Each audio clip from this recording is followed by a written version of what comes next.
How to boost your credit score 100 plus points in 30 days without credit repair. Day number 5. How scorecards affect your scores. Just a quick recap. 1. You got a recent credit report and got smart about not overpaying for credit scores. 2. You put all your trade lines on a spreadsheet and got yourself organized. 3. You learned why banks use FICO scores and how they're calculated. 4. And you learned about FICO scorecards and how they affect your scores. How you score is based on how you compare to 1.5 million other people on your same scorecard as they are tracked over a period of 2 years. For example, let's say you're on a bankruptcy scorecard. If FICO tracks 1.5 million people who were recently discharged from bankruptcy, and of those people, 75% of them had a 30-day late in the first 6 months, ended up defaulting 90 days or more, then it's safe to say that a 30-day late will crush your score if it happens in the first 6 months. If the average person who is discharged from bankruptcy has no open credit cards, and you have 3 with great history and high limits, then your score will be better than average.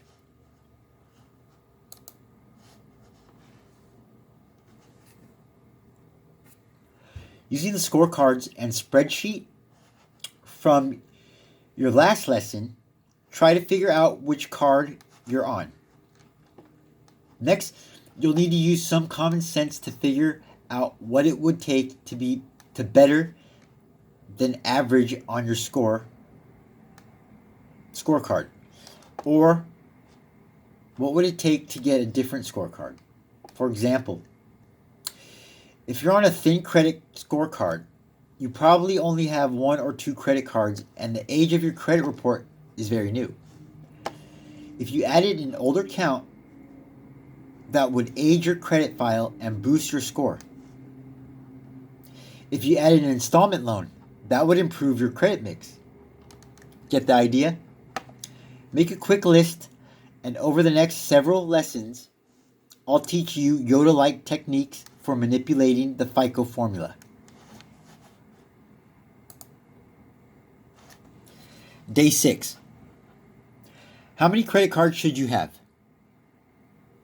Not all credit is the same. Credit cards, for example, carry more weight than installment loans. The right credit card can improve your credit almost overnight. I just repeated myself.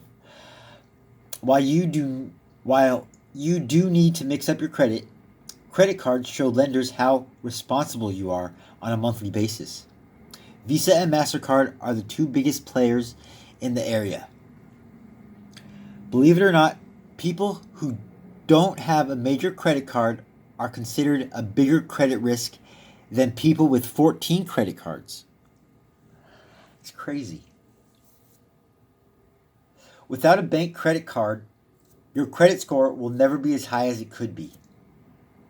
In fact, to truly optimize your credit scores, you should have between 2 to 4 bank credit cards.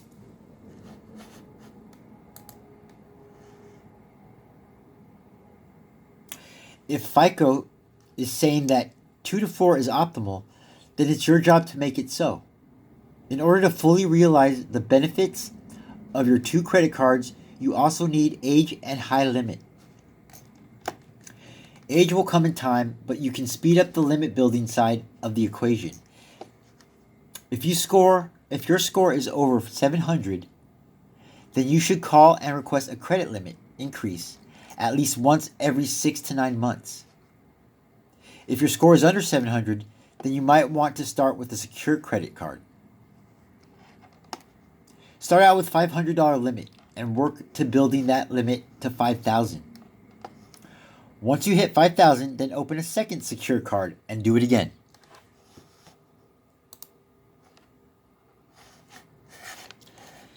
Day number 7. Add or close your retail cards. Retail cards are those provided by the stores where you shop. Target, Home Depot, Kohl's are three very popular ones. You want one or two retail cards on your credit for the sake of your credit mix. Close accounts if you have more than two. Close accounts if you have more than two. But before you close an account, just be sure it's not your oldest trade line and that the balance is zero.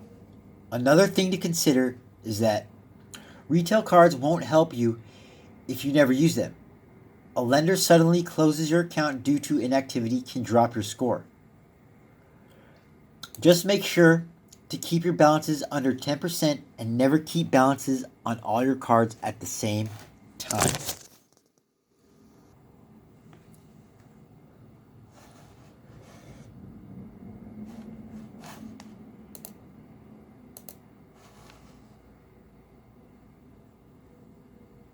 Day 8. What you need to know about public records. Your credit report has 4 sections: personal data, credit history, 3's inquiries, 4's public records. There is no positive listing that can appear in your public records section. In fact, any listing that appears here might as well be a bankruptcy. You have to watch this area of your credit report closely. In many cases, creditors and collection agents are able to obtain a judgment against you without your knowledge. One day you just find a lien on your credit report. Of course, this isn't legal, but most people don't know that. You would need to find an attorney to get the judgment vacated on the grounds that you were never served. Everyone that has a right to defend themselves in court. If you were served, then it still may be possible to remove that record, but that would require disputing. Just know that it's all but impossible to score in the 800s with a public record on your credit report. Day 9. Pay down your debt. It's no secret that having less debt is better for your credit scores. But there's a right and a wrong way to pay down your debt. Some financial experts will tell you to pay off your mortgage and car first. While this may be a good strategy when it comes to planning your future, it isn't ideal for your credit scores. The bottom line, there is debt you want to pay down and there is debt you want to keep open. There are 2 main types of credit accounts: revolving credit and installment loans. Installment loans basically mean you're paying a fixed amount over a predetermined period of time. Auto loans, mortgages, and personal loans fall into this category. With installment loans, you want to make consistent payments for the full course of the loan. Paying an installment account off faster will not improve your credit much, if at all. Revolving credit is a different animal entirely. Any debt where your balances can fluctuate up or down from month to month are considered revolving. This includes credit cards like Visa, MasterCard, American Express, and Discover. You want to pay down your debt quickly to optimize your credit scores. The reason is simple. With revolving debt, the risk is greater to a lender because you generally don't have an underlying asset of collateral. Go back to your spreadsheet and ensure you have all your accounts in their proper columns. Focus your attention on paying down your revolving credit, leaving the installment accounts alone. So that was day 9. Done. Day 10 is next video, and so on. Hope you're getting something out of this. We're up to day 9, so